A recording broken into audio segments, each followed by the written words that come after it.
my name is Leanne Francis Bates and I'm the Intimacy Authority. Welcome to my home and to my nest that I've created for you today. Now, some of you might be wondering, what is a nest? We're going to cover that. We're going to cover what is a nest, why would you have one, and what are the uses for it, and how do you build it? So if you're ready to create a space in your life to practice with someone that you love or would like to get to know better or just have intimate practices with in a really safe and secure space away from any of the dynamics in the bedroom, this is something you want to know about. Okay? So, first of all, what is the purpose of a nest? Well, the purpose of this beautiful space here is, like I suggested before, to create a safe space to relate to someone else intimately. And intimately in this case, I'm talking about sexual intimacy. So in my intimacy map, we talk about the different kinds of intimacy we can experience. And in this case, we're going to talk about sexual intimacy.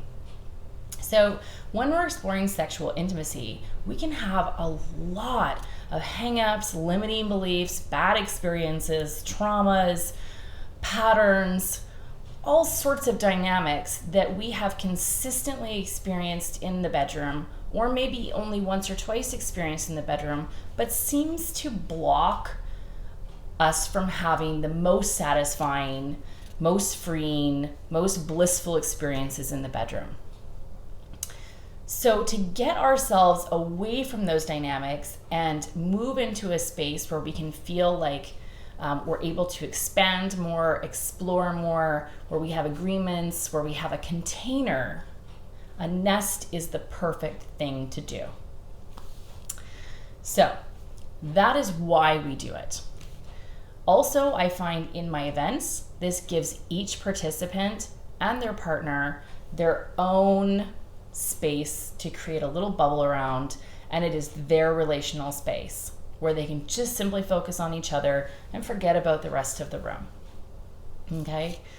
So this is a great thing to set up whenever you're ready to have a relational practice. And there are so many different relational practices. It's not something I can really get into today in this video. There's just not enough time. We could spend a couple days, weeks, months talking about all the relational practices that we could do. But practices that are bringing you together with your partner in greater intimacy. For instance, you might do something like eye gazing, or you might be practicing a tantric exercise where there is physical contact or moving of energy, that kind of thing. Okay? Now, next we want to talk about how we can create this beautiful space. So how we can create this beautiful space is very simple. First of all, you want to have an agreement about who is going to create the nest. And this could be different for different couples. So for instance, if you know that you're going to be practicing, let's say, a beautiful relational practice on Tuesday nights after the kids go to bed, say you have kids, I'll give you a more complicated example, and you know that one of you is going to be completely stressed out by the time you get to that space where you're ready to practice, then what you can do is you could make it, and the other partner, say, is feeling good, they've had some space, they're not feeling stressed out, and so you could make an agreement that it's going to be that person that creates the nest. I know in my own life this has been really useful. Sometimes I've agreed with a partner to do relational practices after days where I was giving a lot, where I was the person helping other people and serving other people, and then coming home and making dinner and putting my daughter to bed and all of that. And kind of by the end of it, it was just so nice to have my partner just create the nest for me and just have this all done so that I can walk into the room and it's here and it's ready to go. And while he was creating it, I could take some deep breaths, ground, come into my body, and actually just prepare to have a really beautiful evening with him. Whether that is for 15 minutes, like as little as 15 dedicated minutes, or a half an hour, or an hour, or a couple hours. It was really up to you what you're practicing and how long you're going to practice it. Okay, so once you know who is going to do it, and by the way, actually, a lot of couples, let me just mention this, a lot of couples like doing it together. They like putting the energy of it into it together, and that's also an option. So you guys can really decide what you want to do. So how we create this nest is as simple or as complex as we want it to be. For me, I really love comfort, and I love luxurious settings, and I love to just feel like this is this just special space. And so I really like to make it feel comfortable and nice. And so for my nest, I'll show you what I do, and then you can get some ideas. So when I'm building a nest, I start with yoga mats. So in this case, I actually have 2 yoga mats. And the reason I have 2 is so that I can sort of pull them apart. I can either put them right on top of each other and it's really creates really nice cushioning, or I can pull them apart a little bit and make the nest wider. You can make the nest as wide as you would like. Realistically, you can have a nest that's just the size of 1 yoga mat, and that's going to provide plenty of space for really any relational practices you need to do. Okay, so first we start off with the yoga mat. Now, the other perk of having a yoga mat is that if there are any fluids expelled during the practice, whether say you have a woman that's menstruating, you have any kind of ejaculatory fluid from a man or a woman, it is going to not get past this mat. So if you have carpet underneath, you're going to be really grateful for a nice sort of waterproof layer between yourselves and the floor. Okay, so that's just really nice, and mats just wipe up really easy, so they're really great for that. Then what you'll see here is I've got a second blanket that's just nice cotton. It's actually kind of it's called a thermal blanket. It's just nice. It's got nice feel to it, nice heaviness. So I don't feel like I'm sitting on the floor right now. I could spend hours sitting on this nest and I would feel great. It's kind of like I've created my own little couch on the floor here. So that's really great. And then, and as I create this, by the way, I do tuck the ends in. So I put the mat down, I put the blanket over, I tuck the ends all around the mat, and that way it just creates a nice edge. And no one's, if you get up from the nest, nobody's tripping or falling anywhere. The next thing that I put on is this blanket. And this is a blanket that I just really love. It's a dark color. That way, again, if there's any fluids being released, this isn't gonna stain. It also just has a really nice feel to it. And I like the dark brown and this white sheepskin look on top. I just think it's really nice contrast. I like playing with the colors of my nest and the contrasts. So that can be really great as well, just to have something that feels maybe a little different, having different textures in the layers of your nest. Now on the top, I have what we will loosely call the sheepskin. And in this case, when my clients are buying these, or I'm buying them for my VIP clients, I always check into them. What is their preference? Would they prefer a real sheepskin, or would they prefer a vegan friendly sheepskin? Because we can get them synthetically. So it's really up to you what you might choose, and if you want this layer at all. This layer is like completely unnecessary, but it has a lot of uses, which I'll just sort of go over in a moment. But first I'm going to finish telling you sort of the layers and how we're going to build them. The last layer that we have are cushions. Now cushions are amazing because if we're going to be sitting in more of a meditative practice, we can put this under our bums. If we are sitting facing our partner, or intertwining with our partners, sometimes we have aches and pains, or we're not all that flexible, we haven't been doing our yoga, and it can really help to have these cushions to place under your knees. I personally don't need this. I do my yoga regularly, and so as long as you know, I'm on a soft surface, I'm good. So these can go to your knees, they can go to your bum. They're great. They can go under someone's head if you have one partner laying down. It's nice to have some options, because in some practices, like even in tantric massage, you might have one person laying down and you might have one person sitting between their legs, in which case you might want a cushion for under their head, cushions for under their knees, and even a cushion under your own bum.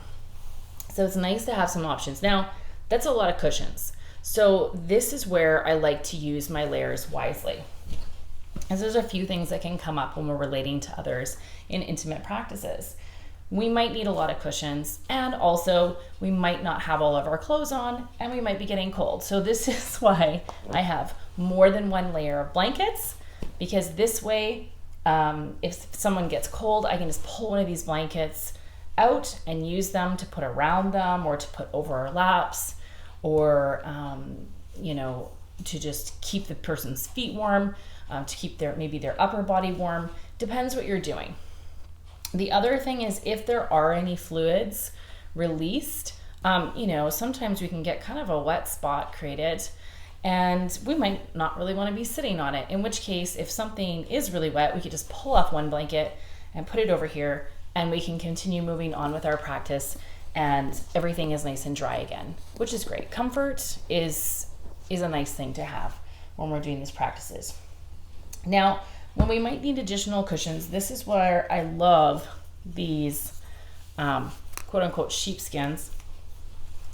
I actually don't do one long one. I actually do two short ones. And the reason for this is because I can roll these. I could roll this up, it could go under someone's head, and then I could use these cushions under somebody's knees. I could roll this up and sit on it. I mean, I found these really nice thick ones, so they're really easy to roll up and create different dynamics with. So I find that really useful. I kind of like to use as little material as I can and create as many possibilities as I can. Okay, so that is how to build the nest. Some of the materials you might like to use. And as I said, you can go as complex or as simple as you would like with this. Realistically, you could build an entire nest with one yoga mat, one blanket, and I would recommend two cushions, one cushion for each person. And they don't have to be these fancy meditation pillows.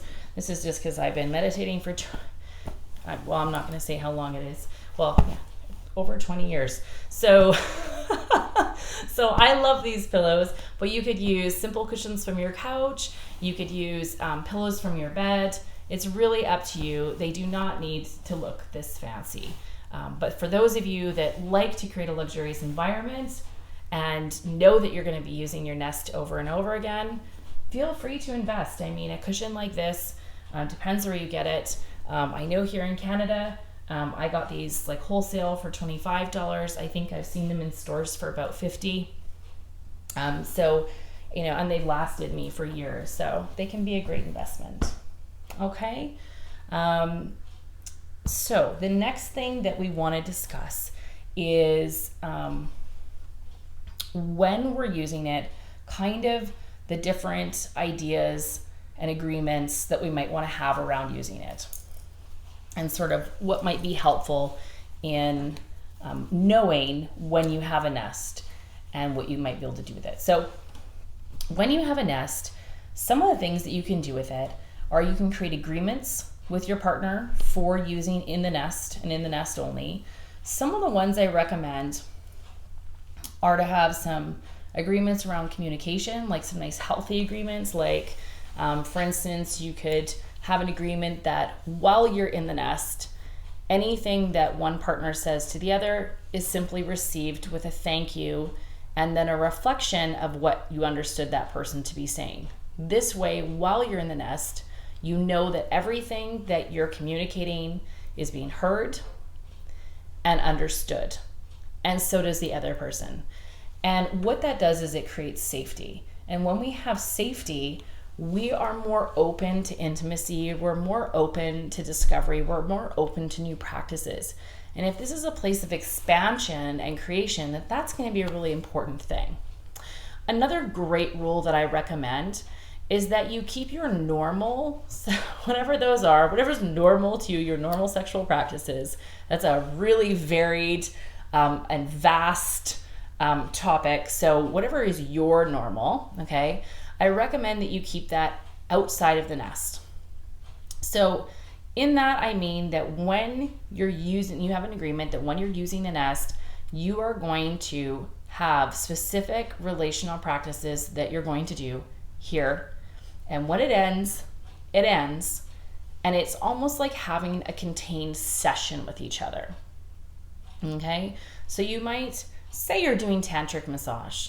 So you're going to have a beautiful tantric massage session here. You know who's going to be receiving, you know who's going to be giving, and you're complete. And one of you is feeling really turned on. The recommendation that I have for you is that you complete your session. You complete your session, you put your nest away, and then you sit down, definitely a few minutes after. So by the time you pack up and things like this, I'm going to say around 15 minutes is a good time frame. Then you can sit down together and say, and the one person that's having the inclination to maybe have regular sex in the bedroom might say, this is really what I'm desiring. Would you be interested in doing this? And then the other person can say yes and no. What this does is it takes the pressure off of what happens here. So this means that you can become really intimate and have these really beautiful practices together without anybody feeling the pressure to sort of have whatever your regular sex would be after. And this can be huge because in some relationships or for some people, there is some built up feelings around providing that intimacy if we're not feeling ready or willing or wanting. And so it really allows that to just all stay in a different place and for this to just really be an open and sacred space to explore each other. So another great thing that I often recommend is creating some kind of ritual for your nest. And so in this case, I've just got, you might want to clear the space before you have your intimacy practices. And you could use, I have sage here, depends what you like the smell of, what feels good. I have sage here, I have Palo Santo. You can even get sprays for these so you don't have to have smoke in the house. You might just have some kind of clearing ritual in general, which can be really amazing because as you're doing this clearing ritual, you're just really setting that intention in the room and within yourself that you're clearing away everything that is not serving you and just creating a really fresh space to do your practices in, which can be really nice. Just the mental, emotional, psychological resetting is really powerful.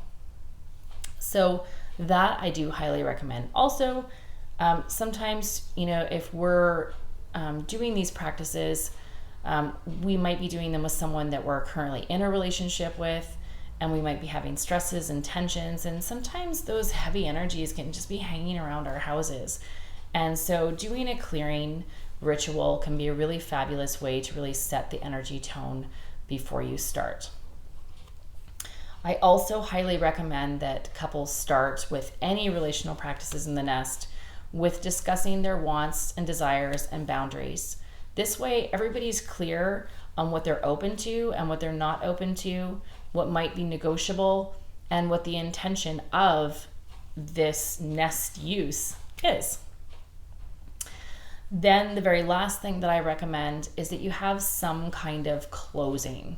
So again, this is kind of part of creating this ritual, some sort of closing. Maybe it's simply ending, giving each other a hug, bowing to one another, holding each other's hands for a moment, just looking into each other's eyes, taking a breath together, and maybe just sharing something in the session that you were grateful for, or sharing a reflection, something that ends on a sort of positive and uplifting note, something that you can sort of take in your heart and feel good about, and bring to the next session.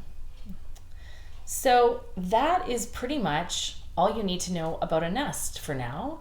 If you'd like to know more, go ahead and message me. Feel free to put some questions or comments below.